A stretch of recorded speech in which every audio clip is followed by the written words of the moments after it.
आप सभी का स्वागत है। आज हम देखेंगे जीव विज्ञान यानी बायोलॉजी का मास्टर वीडियो। इस वीडियो में हम बायोलॉजी के सभी चैप्टर को पूरी तरह से समझेंगे और हर एक टॉपिक कवर करेंगे, जो सभी प्रकार की परीक्षाओं के लिए बहुत ही महत्वपूर्ण है। तो चलिए पहला टॉपिक देखते हैं, जीव विज्ञान का परिचय। जी, तो सबसे पहले जीव विज्ञान है क्या? देखिए, एकदम आसान भाषा में कहें तो ये जिंदा चीजों की पढ़ाई है, मतलब सजीवों का अध्ययन। और ये जो शब्द है बायोलॉजी, इसका इस्तेमाल भी तो सबसे पहले लेमार्क और ट्रेवरियनस ने किया था, शायद 1802 में। बिल्कुल सही। और ये शब्द खुद ग्रीक से आया है। बायोस मतलब जीवन और लोगोस मतलब अध्ययन। तो जीवन का अध्ययन? हाँ, जीवन का अध्ययन। तो फिर ये कैसे तय होता है कि कोई चीज सजीव है भी या नहीं?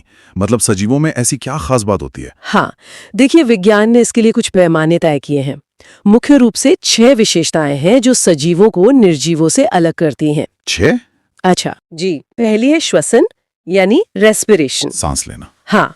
फिर है वृद्धि यानी ग्रोथ। उसके बाद पोषण न्यूट्रिशन और पाचन मतलब डाइजेशन। ठीक है। 5वीं है उत्सर्जन एक्सक्रीशन। और छठी जो सबसे जरूरी है वो है प्रजनन यानी रिप्रोडक्शन। अगर हम इसे एक उदाहरण से समझें, जैसे पौधे। जी क्या पौधे सजीव हैं? बिल्कुल है। उनमें भी तो वृद्धि होती है, वो प्रकाश संश्लेषण से अपना पोषण लेते हैं जी, और फूलों के जरिए प्रजनन भी करते हैं। लेकिन उनमें उत्सर्जन का क्या मतलब? इंसानों की तरह कोई खास अंग तो नहीं होता? नहीं, अंग नहीं होता, लेकिन उनका तरीका अलग है। वो अपने उत्सर्जी पदार्थ, मतलब जो बेकार पदार्थ हैं, उन्हें अपनी पत्तियों, छाल, फलों या बीजों से बाहर निकाल देते हैं। अच्छा, तो हाँ, पौधे निश्चित रूप से सजीव हैं। तो मतलब अगर हम देखें, मेज निर्जीव है, पौधे सजीव हैं और कॉकरोच वो भी सजीव है। बिल्कुल। अब इतने सारे सजीव हैं तो इनको समझने के लिए विज्ञान ने इन्हें अलग अलग शाखाओं में बांटा होगा, है ना? हाँ, मोटे तौर पर बायोलॉजी की 2 सबसे बड़ी शाखाएं हैं। कौन कौन सी? एक है जंतु विज्ञान जूलॉजी, जिसमें हम सारे जीव जंतु और इंसानों के बारे में पढ़ते हैं। और दूसरी है वनस्पति विज्ञान यानी बॉटनी, जिसमें सभी पेड़ पौधों का अध्ययन होता है। और परीक्षाओं में तो अक्सर इनके जनक, मतलब फाउंडर्स के बारे में बहुत पूछा जाता है। जी, ये बहुत महत्वपूर्ण है। जंतु विज्ञान के जनक हैं अरस्तु, एरिस्टोटल। और वनस्पति विज्ञान के जनक हैं थियोफ्रेस्टस। अच्छा, और इन्हें जनक क्यों कहा जाता है? मतलब इन्होंने ऐसा क्या खास किया था? देखिए, अरस्तु ने एक किताब लिखी थी, हिस्टोरिया एनिमलियम। उसमें उन्होंने लगभग 500 तरह के जानवरों का वर्णन किया था। 500 उस जमाने में? जी, और ठीक वैसे ही थियोफ्रेस्टस ने अपनी किताब हिस्टोरिया प्लांटेरम में लगभग 500 तरह के पौधों के बारे में लिखा। मतलब इन्होंने ही सबसे पहले एक तरह से लिस्ट बनानी शुरू की। बिल्कुल, एक व्यवस्थित अध्ययन शुरू किया। हाँ, और कुछ और नाम भी हैं जो याद रखने चाहिए, जैसे जीव विज्ञान के जनक भी तो अरस्तु ही हैं, है ना? हाँ, अरस्तु को ही बायोलॉजी का जनक भी माना जाता है। और कोशिका विज्ञान, साइटोलॉजी, उसके जनक हैं रॉबर्ट हुक, जिन्होंने कोशिका की खोज की थी। तो किसी भी जीव के शरीर की सबसे छोटी इकाई कोशिका यानी सेल होती है। जी, और जब बहुत सारी कोशिकाएं एक साथ मिलती हैं तो वो ऊतक यानी टिश्यू बनाती हैं। ऊतकों से अंग, ऊतकों के समूह से अंग यानी ऑर्गन, और कई अंग मिलकर बनाते हैं अंग तंत्र, ऑर्गन सिस्टम। और फिर अंग तंत्र से एक पूरा जीव, एक ऑर्गेनिज्म तैयार होता है। सही। और इन लाखों करोड़ों जीवों को समझने के लिए ही उनका वर्गीकरण करना जरूरी हो गया। यहीं से वर्गीकी यानी टैक्सोनॉमी की शुरुआत हुई। बिल्कुल, और आधुनिक वर्गीकरण की नींव रखी कैरोलस लिनियस ने। इसीलिए उन्हें वर्गीकी का पिता या फादर ऑफ टैक्सोनॉमी भी कहते हैं। तो ये टैक्सोनॉमी काम कैसे करती है? इसके क्या चरण होते हैं? इसके 3 मुख्य चरण हैं। पहला है पहचान, आइडेंटिफिकेशन, मतलब किसी नए जीव को पहचानना। ठीक है, पहचान लिया। उसके बाद है वर्गीकरण, क्लासिफिकेशन, मतलब उसे उसके गुणों के आधार पर एक समूह में रखना, जैसे ये उड़ने वाला है या रेंगने वाला है वगैरह। और तीसरा और सबसे जरूरी नामकरण, नोमेनक्लेचर, उसका एक वैज्ञानिक नाम रखना, ताकि पूरी दुनिया में उसे एक ही नाम से जाना जाए। एकदम सही। तो ये जो वर्गीकरण के सिस्टम थे, ये भी समय के साथ बदले हैं, है ना? जी। सबसे पहला कौन सा था? सबसे पहले कैरोलस लिनियस ने ही अपनी किताब सिस्टेमा नेचुरी में 2 जगत वर्गीकरण दिया, 2 किंगडम क्लासिफिकेशन। 2 जगत मतलब? उन्होंने दुनिया के सभी सजीवों को सिर्फ 2 बड़े ग्रुप्स में बांट दिया, पादप जगत यानी प्लांटे और जंतु जगत एनिमेलिया। मतलब या तो कोई चीज पौधा है या जानवर। हाँ, बस। पर इसमें जल्दी दिक्कतें आने लगी। इसके बाद आया 3 जगत वर्गीकरण। जी, वो अर्नेस्ट हैकल ने दिया था। उन्होंने पादप और जंतु जगत के अलावा एक तीसरा जगत और जोड़ दिया, प्रोटिस्टा। प्रोटिस्टा, इसमें कौन आते थे? इसमें अमीबा जैसे एक कोशिकीय जीवों को रखा गया, जो न तो पूरी तरह से पौधे थे न ही जंतु। लेकिन जो सबसे महत्वपूर्ण सिस्टम है आज, वो तो कोई और है। हाँ, सबसे आधुनिक और मान्य सिस्टम है R.H. विटेकर का 5 जगत वर्गीकरण, 5 किंगडम क्लासिफिकेशन। और ये परीक्षाओं के लिए सबसे ज्यादा जरूरी है। बिल्कुल। तो ये 5 जगत कौन कौन से हैं? ये है मोनेरा, प्रोटिस्टा, कवक, पादप और जंतु। चलिए, तो इन 5 जगत को एक एक करके थोड़ा थोड़ा समझ लेते हैं। सबसे पहले मोनेरा। इस जगत में सभी प्रोकैरियोटिक जीव आते हैं। प्रोकैरियोटिक, इसका क्या मतलब हुआ? प्रोकैरियोटिक कोशिका वो होती है जिसमें केंद्रक के चारों ओर केंद्रक झिल्ली मतलब न्यूक्लियर मेम्ब्रेन नहीं होती, सब कुछ खुला खुला होता है। अच्छा, इसके उदाहरण? इसके सबसे अच्छे उदाहरण हैं जीवाणु यानी बैक्टीरिया और साइनोबैक्टीरिया। ठीक है, और दूसरा जगत प्रोटिस्टा? इस जगत के जीव यूकैरियोटिक होते हैं, लेकिन ज्यादातर एक कोशिकीय और जलीय होते हैं। यूकैरियोटिक मतलब जिनमें असली केंद्रक होता है। जी, जिनमें केंद्रक झिल्ली होती है। इसका सबसे अच्छा उदाहरण है अमीबा। हाँ, और इसमें एक बहुत खास जीव भी है, यूग्लिना। उसे तो पादप और जंतु के बीच की कड़ी कहते हैं। बिल्कुल, क्योंकि वो दोनों की तरह व्यवहार करता है। मतलब? जब रोशनी होती है तो वो पौधों की तरह प्रकाश संश्लेषण करता है, और जब अंधेरा होता है तो वो जानवरों की तरह शिकार करता है। अरे वाह, ये तो बहुत दिलचस्प है ना? हाँ। अच्छा, तीसरा जगत है कवक, फंगाई। हाँ, जैसे मशरूम या ईस्ट। हाँ, ये विषम पोषी होते हैं, मतलब अपना भोजन खुद नहीं बनाते। ये तो सड़ी गली चीजों पर उगते हैं। जी, इसीलिए इन्हें मृत जीवी भी कहते हैं। ये मरे हुए कार्बनिक पदार्थों से अपना पोषण लेते हैं। ठीक है, चौथा जगत पादप जगत, प्लांटे। ये तो सीधा है। इसमें सभी तरह के पेड़ पौधे आते हैं जो प्रकाश संश्लेषण करते हैं। ये हमारे इकोसिस्टम के उत्पादक यानी प्रोड्यूसर्स हैं। और आखिरी 5वां जगत जंतु जगत, एनिमेलिया। जी, इसमें सभी बहुकोशिकीय यूकैरियोटिक जीव जंतु आते हैं, जैसे हाइड्रा, जेलीफिश से लेकर सरीसृप यानी रेप्टाइल्स, पक्षी और स्तनधारी जीव। और इंसान भी इसी में शामिल है। हाँ, हम सब जंतु जगत का ही हिस्सा है। तो चलिए अब अगला अध्याय देखते हैं, जानवरों और पौधों के वैज्ञानिक नाम। मेरा मतलब सबसे पहला और बुनियादी सवाल तो यही है कि इन मुश्किल से लगने वाले नामों की जरूरत ही क्यों पड़ी? ये सवाल बहुत अच्छा है, क्योंकि यहीं से मतलब सारी कहानी शुरू होती है। आप सोचिए, हम जिसे भारत में शेर कहते हैं, स्पेन में उसे लियोन कहते हैं। जानवर एक ही है पर नाम अलग अलग। तो अगर कोई भारतीय वैज्ञानिक किसी स्पेनिश वैज्ञानिक से बात करना चाहे तो थोड़ी उलझन हो जाएगी। मतलब एक कंफ्यूजन को दूर करने के लिए एक कॉमन नाम जो पूरी दुनिया में चले। बिल्कुल, और इस सिस्टम की जो शुरुआत है वो 18वीं शताब्दी में स्वीडन के एक वैज्ञानिक थे, कार्ल लिनेस, उन्होंने की थी। Karl Linnaeus? हाँ, इसे कहते हैं द्विनाम पद्धति या बाइनोमियल नोमेनक्लेचर, और उन्होंने इसके कुछ कह सकते हैं पक्के नियम भी बनाए। अच्छा, तो ये नियम क्या है? क्योंकि मुझे लगता है परीक्षा के लिए ये बहुत जरूरी हो सकते हैं। हाँ बिल्कुल, मुख्य तौर पर 6 नियम है। पहला, सभी वैज्ञानिक नाम लैटिन भाषा में होंगे। पर लैटिन ही क्यों? मतलब कोई और भाषा क्यों नहीं? वो इसलिए क्योंकि लैटिन एक डेड लैंग्वेज, एक मृत भाषा मानी जाती है। अच्छा, मतलब अब ये आम बोलचाल में नहीं है, तो इसके शब्दों के अर्थ बदलते नहीं है, इससे एक स्थिरता बनी रहती है। ठीक है, ये तो समझ आया। और दूसरा नियम? दूसरा नियम है कि हर नाम में 2 शब्द होंगे। 2 शब्द? जैसे हम इंसानों के लिए होमो सेपियंस। बिल्कुल, और यहीं पर तीसरा और चौथा नियम आता है। पहला शब्द यानी होमो उस जीव के वंश मतलब जीनस को बताता है। जीनस। और दूसरा शब्द सेपियंस उसकी जाति यानी स्पीशीज को बताता है। और मैंने देखा है कि इन्हें लिखने का भी एक खास तरीका होता है, यह हमेशा तिरछे अक्षरों में होते हैं। सही पकड़ा आपने। ये 5वां और छठा नियम है। वंश का नाम हमेशा कैपिटल लेटर से शुरू होगा, जैसे होमो में H। ओके। और जाति का नाम हमेशा स्मॉल लेटर से। और जैसा आपने कहा, छपाई में ये इटैलिक में होते हैं और अगर हाथ से लिखें तो दोनों को अलग अलग अंडरलाइन करते हैं। ठीक है, तो ये सिस्टम सिर्फ एक नाम नहीं बल्कि एक तरह का वैज्ञानिक पता है। चलिए अब कुछ उदाहरणों से समझते हैं। इंसानों का तो हम जान गए, होमो सेपियंस। मेंढक के बारे में बताइए, ये बहुत पूछा जाता है। मेंढक का नाम उसकी आवाज से जुड़ा है। मेंढक की आवाज को हम कहते हैं टर्राना। हाँ, टर टर। बस उसी से मिलता जुलता नाम है, राना टिग्रीना। अरे वाह, राना टिग्रीना, ये तो याद रखने में आसान है।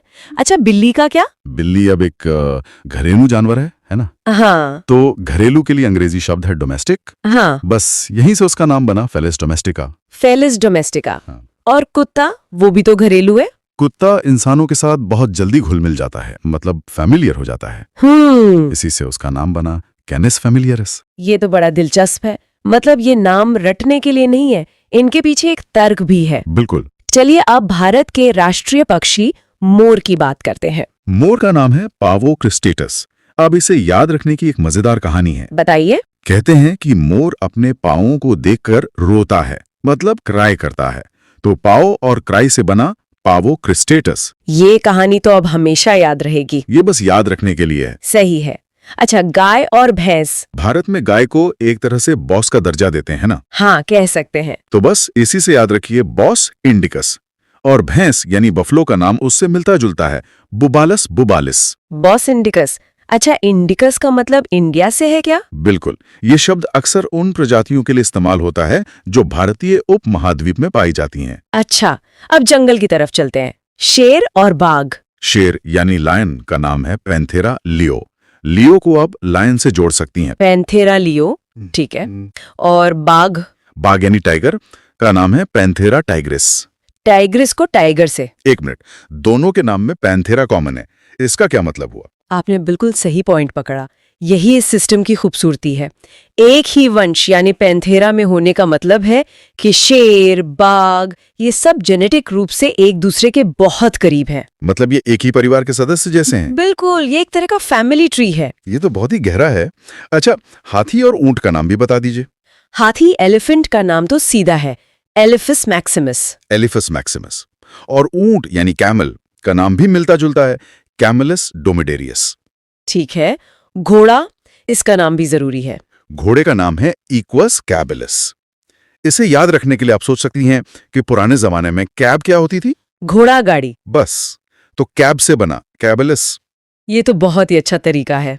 और वो घरेलू मक्खी जो बहुत परेशान करती है। मक्खी अक्सर मक्खन पर बैठती है, मक्खन यानी मस्का। हाँ, और क्योंकि वो घरेलू है तो नाम हुआ मस्का डोमेस्टिका। मस्का डोमेस्टिका। ठीक है, अब पौधों की बात करते हैं। भारत का राष्ट्रीय फूल कमल। कमल का वैज्ञानिक नाम है नीलम्बो न्यूसिफेरा। नीलम्बो न्यूसिफेरा। और आम, ये तो बहुत ही आम सवाल है। आम यानी मैंगो का नाम बहुत सरल है, मैंगीफेरा इंडिका। अच्छा, इसमें भी इंडिका आया। हाँ, क्योंकि भारतीय मूल का है। समझ गई। आलू का नाम अक्सर पूछा जाता है। आलू का नाम है सोलानम ट्यूबरोसम। इसकी भी एक मजेदार कहानी है। हाँ। कहते हैं कि आलू को हर सब्जी के साथ मिला दिया जाता है, तो उसे दुख हुआ कि उसकी अपनी कोई पहचान नहीं, तो उसकी आंखें नम हो गईं और वो रो रहा है। सोलेनम ट्यूबेरोसम, मतलब वैज्ञानिकों में भी सेंस ऑफ ह्यूमर है। बिल्कुल। अच्छा, हमारे भोजन का आधार यानी धान या चावल। चावल को अंग्रेजी में राइस कहते हैं। इसका नाम है ओराइजा सेटाइवा। राइस और ओराइजा मिलते जुलते हैं। हाँ, सुनने में एक जैसे हैं।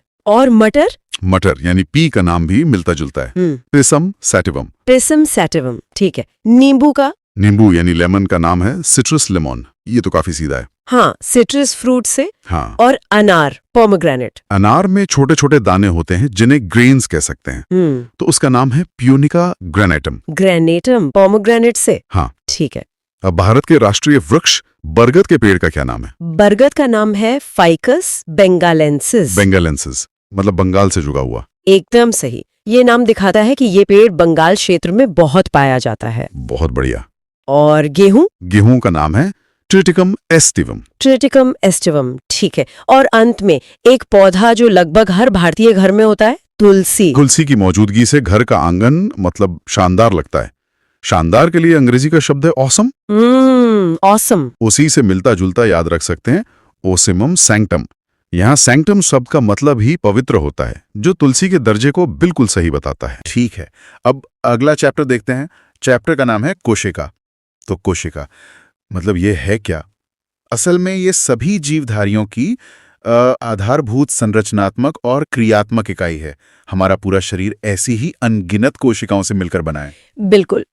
और कोशिका के अध्ययन को साइटोलॉजी कहा जाता है। साइटोलॉजी। हाँ, ये एक बहुत ही महत्वपूर्ण तथ्य है। तो कहानी शुरू कहाँ से होती है? मतलब सबसे पहले किसने खोजा इसे? सबसे पहली खोज हुई 1665 में रॉबर्ट हुक ने की थी, लेकिन उन्होंने एक मृत कोशिका, एक डेड सेल को खोजा था। अच्छा, एक मृत कोशिका, इसीलिए उन्हें फादर ऑफ साइटोलॉजी भी कहते हैं ना? एकदम सही। लेकिन यहाँ एक और दिलचस्प बात है। क्या? पहली जीवित कोशिका मतलब लिविंग सेल, उसकी खोज 1674 में ल्यूवेनहॉक ने की थी। ओह अच्छा, तो दोनों नाम याद रखने जरूरी हैं। मृत कोशिका के लिए रॉबर्ट हुक और जीवित के लिए ल्यूवेनहॉक। जी इसके बाद ही फिर कोशिका सिद्धांत आया होगा, जिसे श्लाइडन और श्वान ने दिया था। हाँ बिल्कुल। इस सिद्धांत के कुछ मुख्य बिंदु हैं। पहला तो ये कि हर जीव की उत्पत्ति एक कोशिका से होती है। सिर्फ एक कोशिका से? हाँ। और दूसरा, हर जीव का शरीर या तो एक कोशिका का बना है या फिर कई कोशिकाओं का। और तीसरा पॉइंट शायद केंद्रक से जुड़ा है। सही पकड़ा। कोशिका की उत्पत्ति प्रक्रिया में केंद्रक यानी न्यूक्लियस मुख्य भूमिका निभाता है। वही पूरे सेल को कंट्रोल करता है। ठीक है, अब कुछ सबसे महत्वपूर्ण तथ्यों पर आते हैं, जैसे दुनिया की सबसे छोटी कोशिका। वो है माइकोप्लाज्मा। माइकोप्लाज्मा। जी। और सबसे बड़ी कोशिका? शुतुरमुर्ग का अंडा। ये तो काफी आम जानकारी है। जी। अब मानव शरीर की बात करते हैं। मानव शरीर की सबसे छोटी कोशिका कौन सी है? वो है शुक्राणु यानी स्पर्म, जो पुरुषों में पाया जाता है। और सबसे बड़ी कोशिका है अंडाणु यानी ओवम, जो महिलाओं में पाया जाता है। यहाँ एक और बात पर ध्यान देना होगा। जी। सबसे लंबी कोशिका, क्योंकि बड़ी और लंबी में अंतर है। बिल्कुल। सबसे लंबी कोशिका है तांत्रिक कोशिका, जिसे हम न्यूरॉन भी कहते हैं। न्यूरॉन? हाँ। तो बड़ी और लंबी का ये अंतर याद रखना बहुत जरूरी है। चलिए अब कोशिका के अंदर चलते हैं, इसकी संरचना को देखते हैं। सबसे बाहरी परत से शुरू करते हैं। ठीक है। तो सबसे बाहर होती है कोशिका झिल्ली मतलब सेल मेम्ब्रेन। ये जंतु और पादप दोनों कोशिकाओं में होती है। और इसका काम क्या है? ये अर्धपारगम्य होती है, सेमी परमिएबल, मतलब ये कंट्रोल करती है कि कोशिका के अंदर क्या आएगा और बाहर क्या जाएगा। एक तरह का गेटकीपर। हाँ, कह सकते हैं। लेकिन पादप कोशिकाओं में इसके बाहर एक और परत होती है। अच्छा। जिसे कोशिका भित्ति या सेल वॉल कहते हैं। ये सिर्फ पौधों में होती है और उन्हें कठोरता देती है। और ये बनी किस चीज से होती है? ये सेल्यूलोज की बनी होती है। वैसे जीवाणुओं में ये पेप्टिडोग्लाइकिन और कवक में काइटिन की बनी होती है। समझ गया। अब कोशिका के केंद्र में आते हैं, मतलब केंद्रक पर। केंद्रक यानी न्यूक्लियस, इसे कोशिका का दिमाग कहते हैं। इसकी खोज किसने की थी? इसकी खोज रॉबर्ट ब्राउन ने की थी। जैसा हमने पहले भी कहा, ये पूरी कोशिका को नियंत्रित करता है। केंद्र के पास ये जो जाली जैसी संरचना है, ये क्या है? इसे कहते हैं अंतःप्रद्रवीय जालिका या एंडोप्लाज्मिक रेटिकुलम। एंडोप्लाज्मिक रेटिकुलम, ठीक है। इसके भी दो प्रकार हैं। एक होती है चिकनी, स्मूथ ईआर, जो कार्बोहाइड्रेट और वसा बनाती है। और दूसरी होती है खुरदरी, रफ ईआर। और वो खुरदरी क्यों होती है? क्योंकि उस पर राइबोसोम चिपके होते हैं। राइबोसोम, ये तो बहुत महत्वपूर्ण है।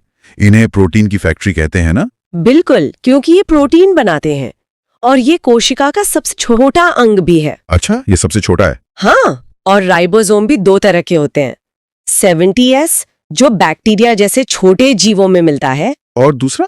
और 80S जो हम मनुष्यों और पौधों जैसी विकसित कोशिकाओं में पाया जाता है। ऊर्जा कहाँ से आती है? ऊर्जा के लिए है माइटोकॉन्ड्रिया। कोशिका का पावर हाउस। जी, या ऊर्जा ग्रह। इसका काम है भोजन का ऑक्सीकरण करके ऊर्जा बनाना, ATP के रूप में। मैंने पढ़ा है कि माइटोकॉन्ड्रिया के अंदर उंगलियों जैसी संरचनाएं होती हैं। हाँ, उन्हें क्रिस्टी कहते हैं। Cristae, okay. अगला अंग है लाइसोसोम। लाइसोसोम, जिसे आत्महत्या की थैली या सुसाइड बैग भी कहते हैं। ऐसा क्यों कहते हैं? क्योंकि इसके अंदर जल अपघटक एंजाइम होते हैं, हाइड्रोलिटिक एंजाइम्स। अच्छा। तो जब कोशिका का कोई अंग काम नहीं करता तो ये उसे नष्ट कर देता है। और जब पूरी कोशिका ही काम करना बंद कर देती है तो ये खुद फट जाता है और पूरी कोशिका को ही खत्म कर देता है। वाह, तो ये सफाई का काम भी करता है। हाँ, बिल्कुल। इसके बाद है गोल्जी काय, यानी गोल्जी बॉडी। इसका काम है पदार्थों का परिवहन करना। आप इसे कोशिका का ट्रैफिक मैनेजर कह सकते हैं। ट्रैफिक मैनेजर, दिलचस्प है। फिर आता है तारक काय, यानी सेंट्रोजोम। ये सिर्फ जंतु कोशिकाओं में पाया जाता है और कोशिका विभाजन में मदद करता है।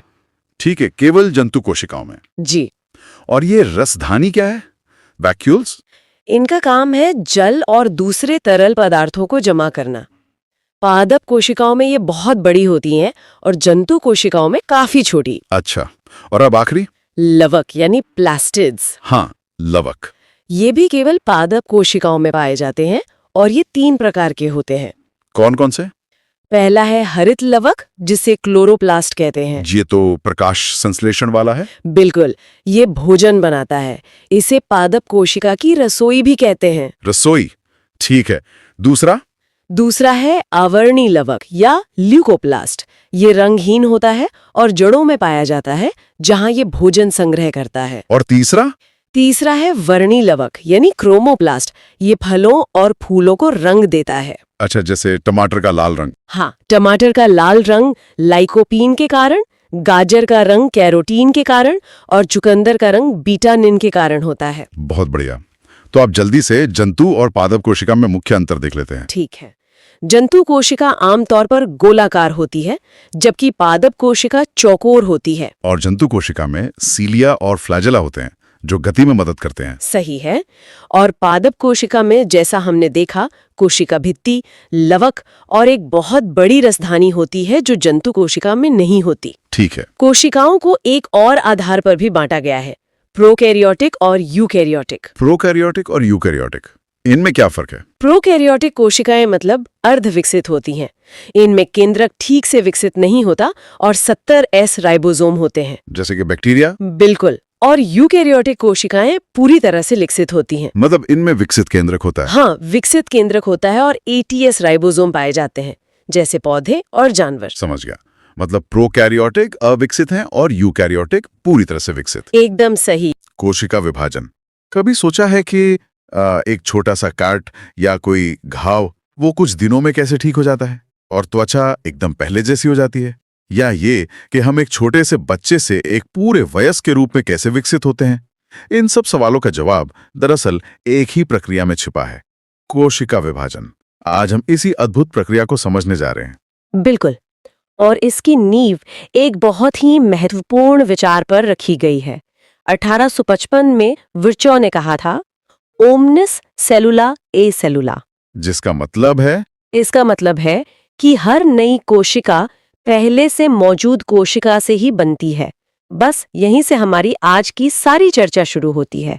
ठीक है, तो शुरू करने से पहले हम अक्सर ये मदर सेल और डॉटर सेल जैसे शब्द सुनते हैं। इनका क्या मतलब है? अरे बहुत सरल है। देखिए, जो मूल कोशिका विभाजित होती है उसे मातृक कोशिका या मदर सेल कहते हैं। अच्छा।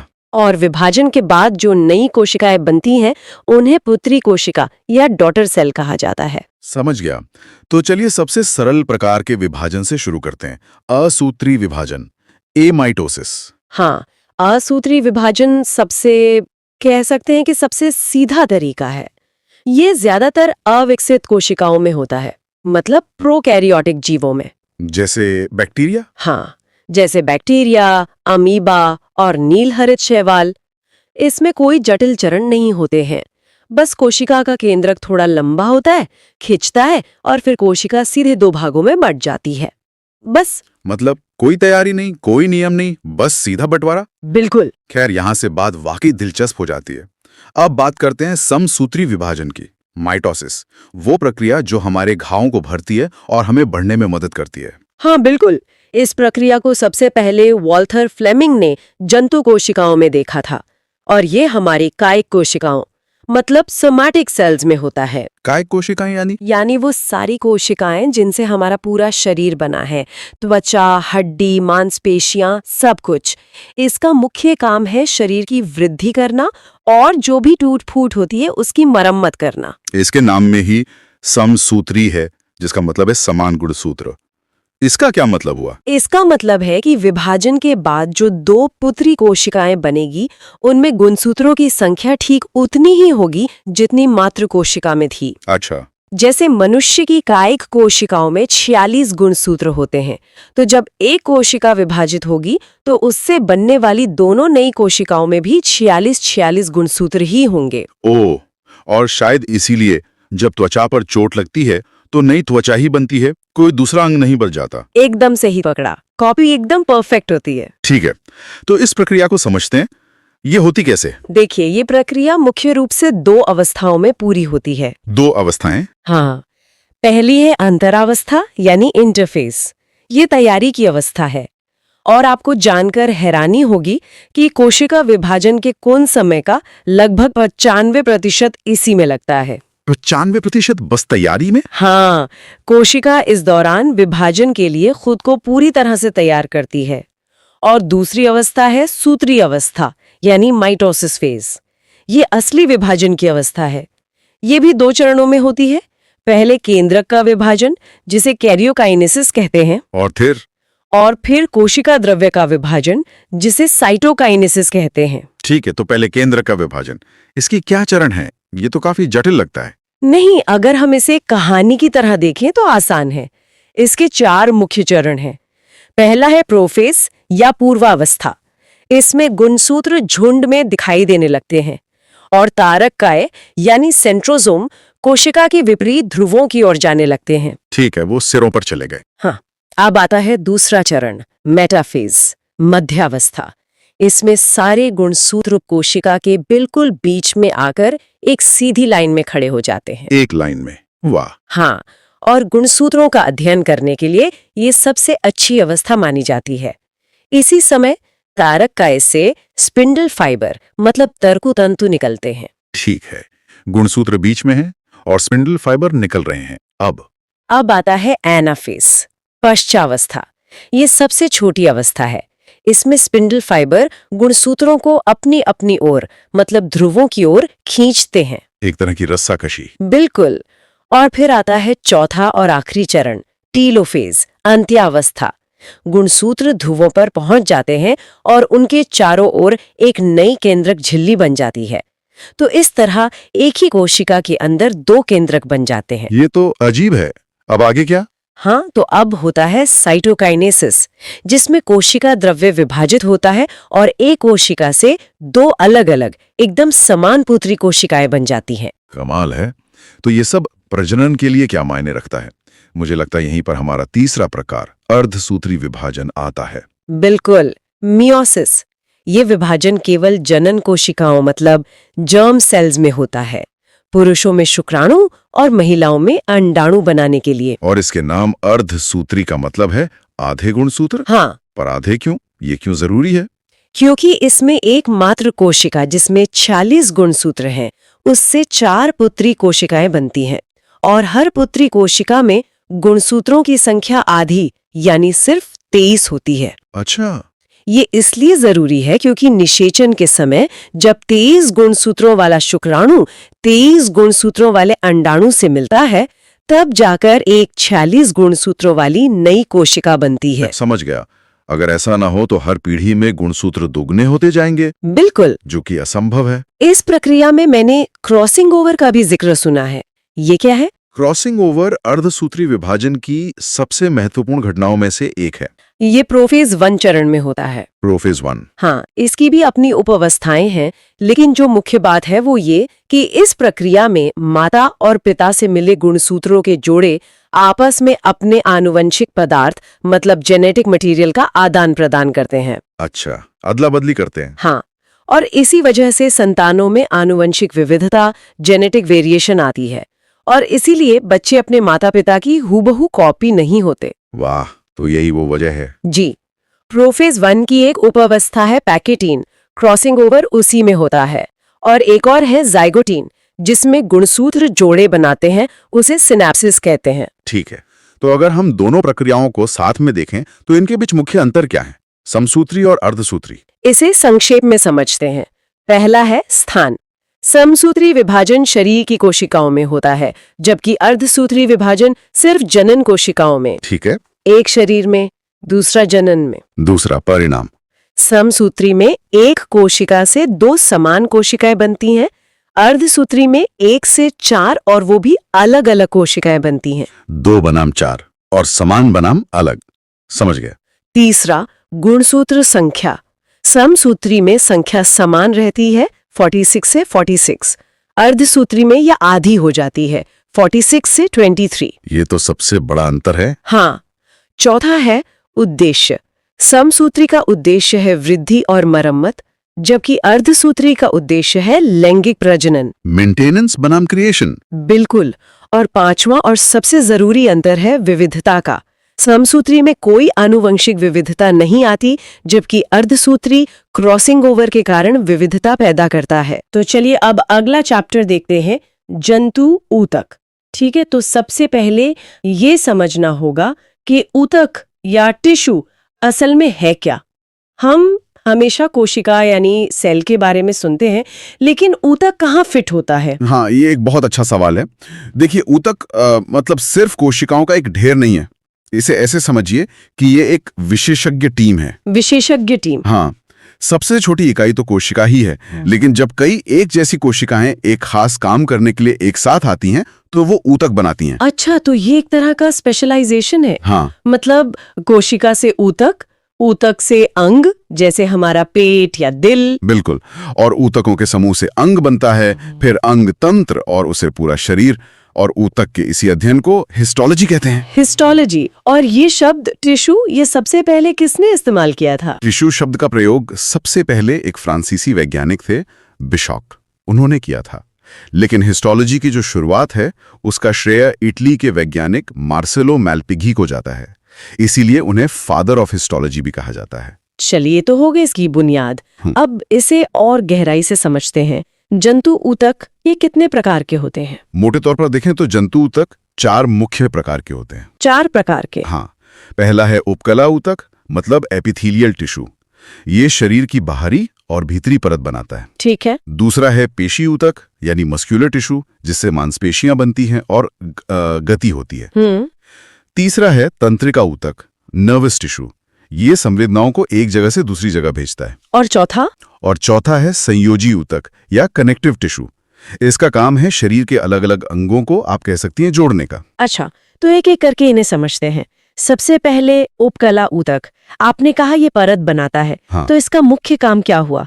सुरक्षा देना? बिल्कुल। इसका मुख्य काम है शरीर की खुली सतहों को सुरक्षा देना। हमारी जो त्वचा है वो इसी ऊतक से बनी है। ओह, तो हमारी स्किन। हाँ, यह हमें चोटों से बचाता है, शरीर को एक तरह से सुंदरता देता है और ठंड से भी बचाता है। और जब इस ऊतक में कमी होने लगती है तो झुर्रियां पड़ने लगती हैं। दिलचस्प है। तो क्या ये हर जगह एक जैसा होता है? मतलब त्वचा पर और शरीर के अंदर भी? नहीं, यहीं पर इसका वर्गीकरण आता है। कोशिकाओं के आकार के आधार पर इसके भी 4 मुख्य प्रकार हैं। अच्छा। पहला है सरल शल्की उपकला। इसकी कोशिकाएं चपटी होती हैं। यह हमारी त्वचा की बाहरी सतह, रक्त नलिकाओं और जो फेफड़ों के वायुकोश हैं वहां पाया जाता है। चपटा, ताकि चीजें आसानी से आर पार जा सकें। बिल्कुल सही। गैसों का आदान प्रदान आसान हो जाता है। फिर आता है स्तरित उपकला। इसमें कोशिकाओं की कई परतें होती हैं। ये त्वचा को कटने फटने से बचाती है। एक मोटी दीवार की तरह। हाँ, कह सकते हैं। तीसरा है घनाकार उपकला। इसकी कोशिकाएं, जैसा नाम से ही पता चल रहा है, घन के आकार की होती हैं। और इसका काम?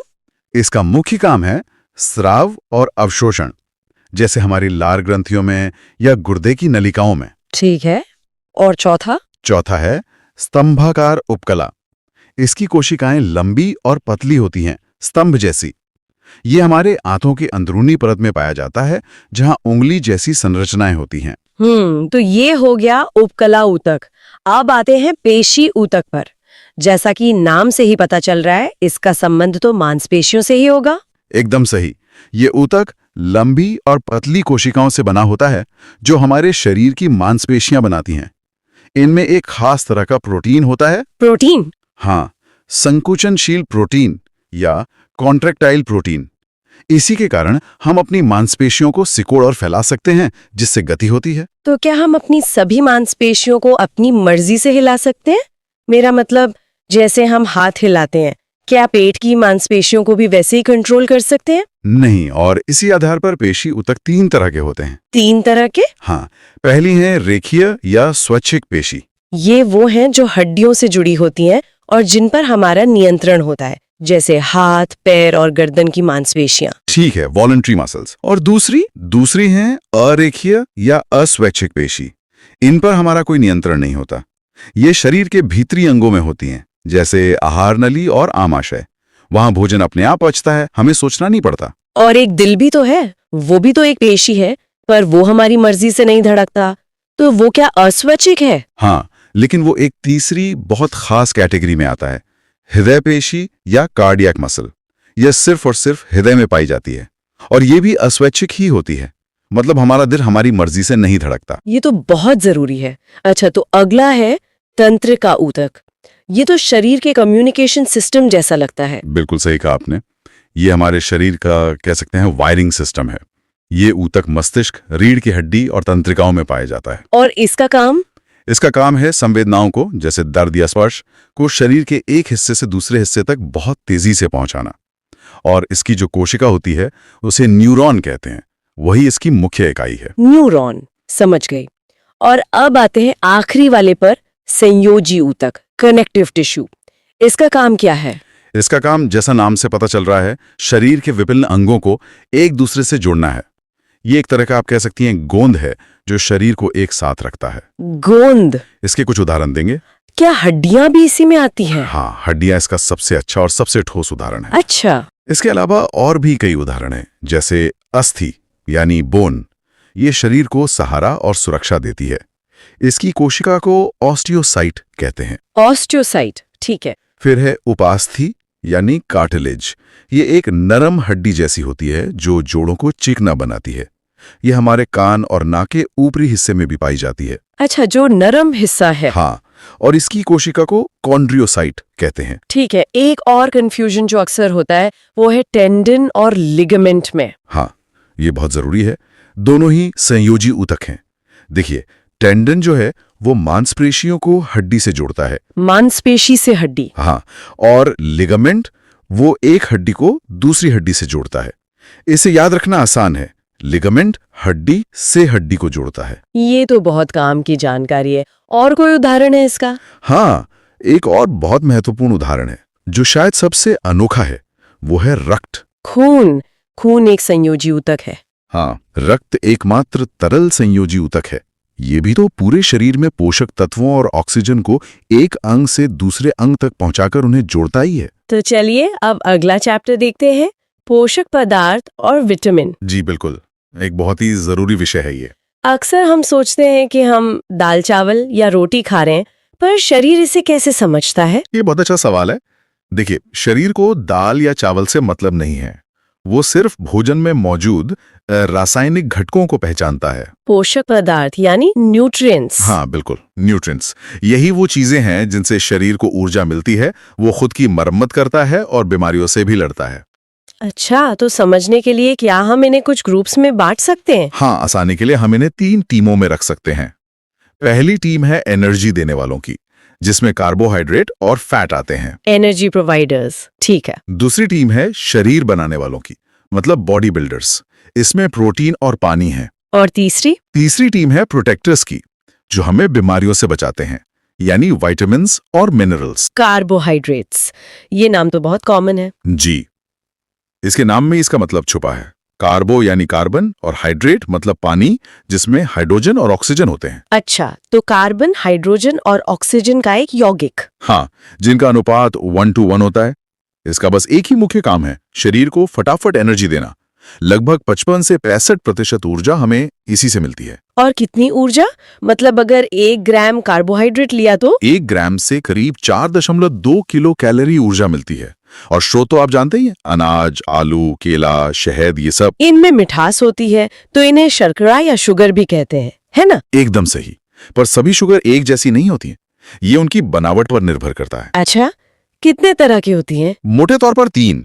सबसे सरल है मोनोसैकेराइड। मोनो मतलब एक यूनिट वाली शुगर। हाँ, ये खाते ही तुरंत खून में मिलकर एनर्जी देती है, जैसे ग्लूकोस। अच्छा, जैसे खिलाड़ियों को देते हैं इंस्टेंट एनर्जी के लिए? बिल्कुल। ग्लूकोज शरीर का ईंधन है। इसी ग्रुप में फ्रक्टोज भी है, जो फलों और शहद में मिलता है। ये सबसे मीठी प्राकृतिक शर्करा है। ठीक है, तो मोनो के बाद डाई आता होगा, डाइसैकेराइड। सही पकड़ा। इसमें 2 मोनोसैकेराइड अणु जुड़ जाते हैं। जैसे अपनी नॉर्मल चीनी सुक्रोज, वो ग्लूकोज और फ्रुक्टोज से बनती है। और दूध में भी तो एक शुगर होती है। हाँ, लैक्टोज, वो ग्लूकोज और गैलेक्टोज से बनती है। और अंकुरित अनाज में मॉल्टोज होता है। और तीसरा प्रकार पॉलीसैकेराइड। पॉली मतलब बहुत सारे। जी हाँ, ये हजारों मोनोसैकेराइड की एक बहुत लंबी और जटिल चेन होती है। इसका काम है ऊर्जा को स्टोर करना। जैसे पौधों में स्टार्च। बिल्कुल, आलू चावल इन सब में स्टार्च ही तो है। और एक मजेदार बात, जो दवा के कैप्सूल का खोल होता है ना, हाँ। वो भी स्टार्च के बना होता है। अरे वाह, ये तो नहीं पता था। और हम इंसानों में एनर्जी कैसे स्टोर होती है? हम में ऊर्जा ग्लाइकोजन के रूप में लिवर में जमा होती है। ये भी एक पॉलीसैकेराइड है। तो ये हो गए कार्बोहाइड्रेट्स, लेकिन लंबे समय के लिए एनर्जी स्टोर करने का काम तो फैट करता है ना? एकदम। यहीं पर हमारी दूसरी एनर्जी प्रोवाइडर टीम आती है, वसा, यानी फैट्स। अगर कार्ब्स आपकी जेब का कैश है, तो फैट आपके बैंक का फिक्स डिपॉजिट है। क्या बात है, मतलब प्रति ग्राम ज्यादा एनर्जी? बहुत ज्यादा। 1 ग्राम वसा से 9.3 किलो कैलोरी ऊर्जा मिलती है, सबसे ज्यादा। और इसके स्रोत? मक्खन, घी, दूध, तेल, मांस, ये सब। ये ऊर्जा देने के अलावा हमारे अंगों को चोट से भी बचाता है और शरीर का तापमान भी कंट्रोल करता है। लेकिन फैट्स में गुड फैट और बैड फैट वाली बात हमेशा सुनते हैं, ये क्या है? ये जानना बहुत जरूरी है। पहला है संतृप्त वसा या सैचुरेटेड फैट, जैसे मक्खन, घी। ये कोलेस्ट्रॉल बढ़ाता है, तो इसे कम खाना चाहिए। और गुड फैट? वो है असंतृप्त वसा या अनसैचुरेटेड फैट। मूंगफली, जैतून का तेल, इनमें मिलता है। ये हानिकारक कोलेस्ट्रॉल को हटाने में मदद करता है। और एक ट्रांस फैट भी होता है कहते हैं, वो सबसे खराब है। ट्रांस फैट सबसे खतरनाक है। ये होता तो अनसैचुरेटेड फैट ही है, पर इसे फैक्ट्रियों में प्रोसेस करके बदला जाता है। क्यों? ताकि खाने की शेल्फ लाइफ बढ़ जाए। लेकिन इस प्रोसेस में ये इतना बदल जाता है कि शरीर इसे पहचान नहीं पाता और ये सीधे बुरे कोलेस्ट्रॉल को बढ़ा देता है। जितने भी फास्ट फूड, पिज्जा हैं, सब में यही होता है। समझ गई। तो अब आते हैं बॉडी बिल्डर्स पर, मतलब प्रोटीन। जी, प्रोटीन। इसकी बनावट में कार्बन, हाइड्रोजन, ऑक्सीजन के साथ साथ नाइट्रोजन भी होता है। ये 20 तरह के अमीनो एसिड से बनता है। अमीनो एसिड मतलब? Building blocks. बिल्कुल। जैसे ईंटों से घर बनता है, वैसे ही अमीनो एसिड से प्रोटीन बनता है, और प्रोटीन से हमारा शरीर। तो इसका मुख्य काम शरीर बनाना और उसकी मरम्मत करना है। एकदम सही। अंगों, मांसपेशियों, ऊतकों का विकास और उनकी टूट-फूट ठीक करना। वैसे जरूरत पड़ने पर ये ऊर्जा भी दे सकता है, कार्ब्स के बराबर। और इसके सबसे अच्छे स्रोत कौन से हैं? पौधों में तो सोयाबीन सबसे बेस्ट है। करीब 42% प्रोटीन होता है। फिर दालें, दूध, पनीर, अंडा, मांस, ये सब है। शरीर के अंदर भी तो खास तरह के प्रोटीन होते होंगे। बहुत सारे, जैसे खून में हीमोग्लोबिन, जो ऑक्सीजन पहुंचाता है। हाँ। हड्डियों में कोलेजन होता है। कोलेजन, ये तो मैंने सुना है। हाँ, और कोलेजन मानव शरीर में सबसे ज्यादा मात्रा में पाया जाने वाला प्रोटीन है। हमारी मांसपेशियों में एक्टिन और मायोसिन होते हैं। बाल और नाखून भी केराटिन प्रोटीन से बने। वाह। और अगर बच्चों में इसकी कमी हो जाए तो? बहुत गंभीर बीमारियां हो सकती हैं। एक है क्वाशियोरकर, जिसमें हाथ पैर सूख जाते हैं और पेट फूल जाता है। और दूसरी है मेरास्मस या सूखा रोग। इसमें शरीर पूरी तरह सूख जाता है। ये तो काफी गंभीर है। अब आते हैं हमारी तीसरी टीम पर, प्रोटेक्टर्स, यानी मिनरल्स और विटामिन्स। जी। पहले खनिज यानी मिनरल्स की बात करते हैं। इनकी बहुत कम मात्रा में जरूरत होती है, पर इनके बिना काम नहीं चलता। जैसे कैल्शियम। हाँ, कैल्शियम हड्डियों और दांतों के लिए जरूरी है। कमी से ऑस्टियोपोरोसिस हो जाता है। और आयरन की कमी से तो एनीमिया होता है। सही कहा। आयरन हीमोग्लोबिन का मुख्य हिस्सा है। इसके लिए पालक, हरी सब्जियां खानी चाहिए। इसी तरह आयोडीन थायराइड ग्रंथि के लिए जरूरी है, जिसकी कमी से घेंघा रोग होता है। ठीक है। अब आते हैं सबसे दिलचस्प हिस्से पर, विटामिन्स। ये ऊर्जा तो देते नहीं, फिर इतने जरूरी क्यों हैं? आपने सही कहा, ये ऊर्जा नहीं देते। आप इन्हें शरीर की फैक्ट्री का मैनेजर समझ सकती हैं। ये खुद काम नहीं करते, पर इनके बिना कोई काम ठीक से होता भी नहीं। मतलब ये मेटाबॉलिज्म को कंट्रोल करते हैं? बिल्कुल, ये मेटाबॉलिज्म को नियंत्रित करते हैं और हमें रोगों से बचाते हैं। 1912 में कश्मीर फंक ने ये विटामिन शब्द दिया था। विटामिन बी और सी पानी में घुलनशील हैं, मतलब ये शरीर में जमा नहीं होते और एक्स्ट्रा होने पर बाहर निकल जाते हैं। तो इन्हें हमें रोज लेना पड़ता होगा? हाँ, रोज इनकी जरूरत होती है। जबकि विटामिन ए, डी, ई और के वसा में घुलनशील हैं। ये हमारे फैटी टिश्यू में जमा हो जाते हैं। चलिए कुछ जरूरी विटामिन को जल्दी से देख लेते हैं। Vitamin A. विटामिन ए यानी रेटिनॉल, ये आंखों के लिए बेहद जरूरी है। कमी से रतौंधी या नाइट ब्लाइंडनेस हो जाती है। गाजर, सुनहरा चावल, आम इसके अच्छे स्रोत हैं। अगला विटामिन सी, इसे घाव भरने वाला विटामिन भी कहते हैं। हाँ, एस्कॉर्बिक एसिड, ये कोलेजन बनाने में मदद करता है, जो त्वचा के लिए जरूरी है। इसलिए ये घाव जल्दी भरता है।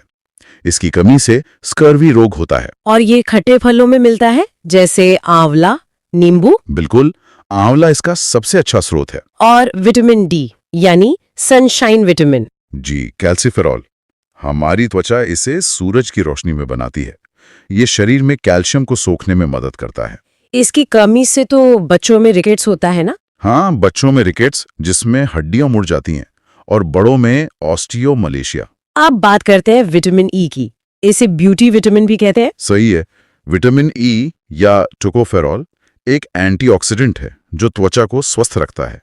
ये जनन क्षमता के लिए भी जरूरी है। इसकी कमी से महिलाओं में बांझपन और पुरुषों में नपुंसकता की समस्या हो सकती है। और आखिरी विटामिन के। विटामिन के यानी फिलोक्विनोन, इसका सबसे बड़ा काम है खून का थक्का बनाना।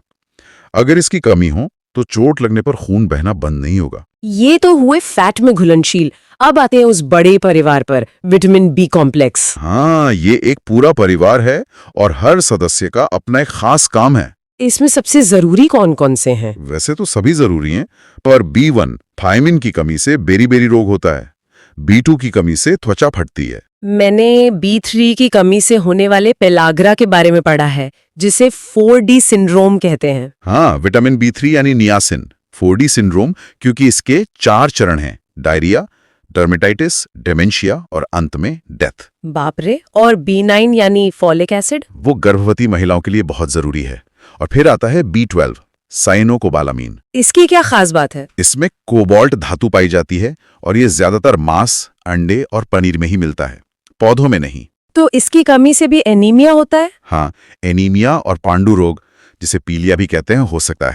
आज के लिए बस इतना ही। मिलते हैं नेक्स्ट क्लास में, ब्लैक चैप्टर में। तो नेक्स्ट वीडियो के लिए मेरे चैनल को सब्सक्राइब और लाइक जरूर करें। Thank you.